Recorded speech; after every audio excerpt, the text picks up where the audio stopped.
More now on the coronavirus emergency. With more than 45 million cases worldwide, the U.S. is on the verge of surpassing 9 million, with cases up in 48 states. Alex Perez joins us now from hard-hit Kenosha, Wisconsin. Good morning, Alex. Hey, good morning, Michael. Here in Wisconsin and across much of the country, the numbers are all going in the wrong direction. And much concern right now is that there seems to be no peak in sight. This morning, an unsettling new record for the United States, 88,500 new coronavirus cases in one day, the highest since the beginning of the pandemic. Ohio Governor DeWine says there's no place to hide from the virus as cases surpassed 3,000 for the first time. Virus is raging throughout the state of Ohio. In Wisconsin, the latest numbers grim. Nearly 5,000 new cases reported Thursday. The positivity rate here a jaw-dropping 36.9%. Hospitals in the state on track to run out of ICU beds in as little as 2 weeks. 1 in 5 reporting a critical staffing shortage. I couldn't breathe. I couldn't breathe without the oxygen going low 60s, 70s. And I had to have the machine on constantly. Carmen Lerma battled COVID-19 in July, suffering through 45 days on a ventilator, both of her lungs failing. But a turn for the better for this Milwaukee resident. 9 days ago, the 52-year-old received a double lung transplant, saving her life. It's about being responsible, being educated, and understanding the power of this virus.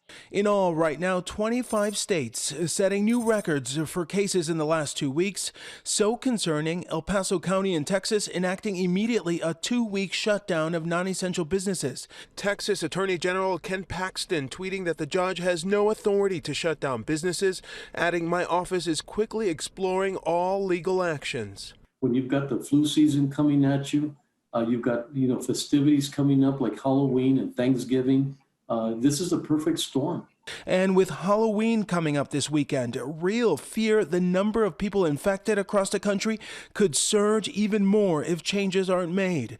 Grappling with one of the largest outbreaks in the country, the Dead Weird indoor event in South Dakota is still expected to go on with thousands in attendance.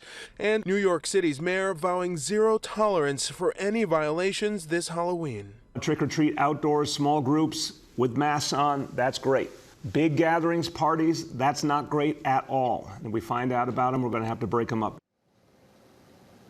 And to give you an idea of just how serious the situation is here in Wisconsin, hospitalizations are up 16% this week compared to just last week. George? Okay, Alex, thanks very much. Let's bring in the mayor of Milwaukee, Tom Barrett. Mayor Barrett, thank you for joining us this morning. Those statewide numbers are just staggering. 36.9% positivity rate. What are you facing in Milwaukee right now?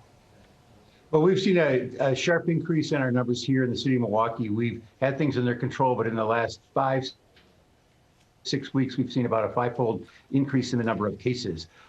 We have enough hospital beds now, but we have the alternative care facility here that we enacted earlier this year. That's starting to receive patients from around the state.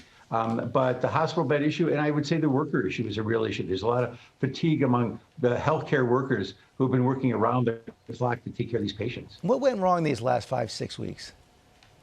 I think we've got a terribly poisonous political atmosphere here. Governor Evers has done a really noteworthy job in trying to enact restrictions. The Republican leadership in the legislature and the Republican Supreme Court have thwarted him time and time again. Just yesterday, the governor asked the Supreme Court to immediately take up the case that challenges his ability to put restrictions on restaurants and other places, because right now it is a house divided in Wisconsin, and that's very unfortunate. You're putting restrictions in Milwaukee on large gatherings, on indoor dining. Is it time to ban indoor dining like they have in Chicago? We are not taking anything off the table. Again, we have seen increases in the last several weeks here. We want to obviously make sure that we're helping the workers in those restaurants to continue to work. But I am concerned, and I look at these numbers on a daily basis, sometimes 3 or 4 times a day, to see what we can be doing. So nothing is off the table right now because the numbers are growing at an unabated level, and it's just not acceptable. What does this all mean for Election Day? Well, we've seen probably half of our voters already vote, so that's a good thing. We've put in a lot of safeguards for our voters. We've got 15 early voting sites or 14 early voting sites, so people can vote in a safe way. We've got 170 locations. We had only 5 in the springtime because we had lost so many workers. But we've put millions of dollars into giving people different alternatives to vote. So we think that's going to be very, very safe, unlike April where it wasn't safe. It's going to be safe on November 3rd and up to November 3rd. Anything more you need from the federal government right now?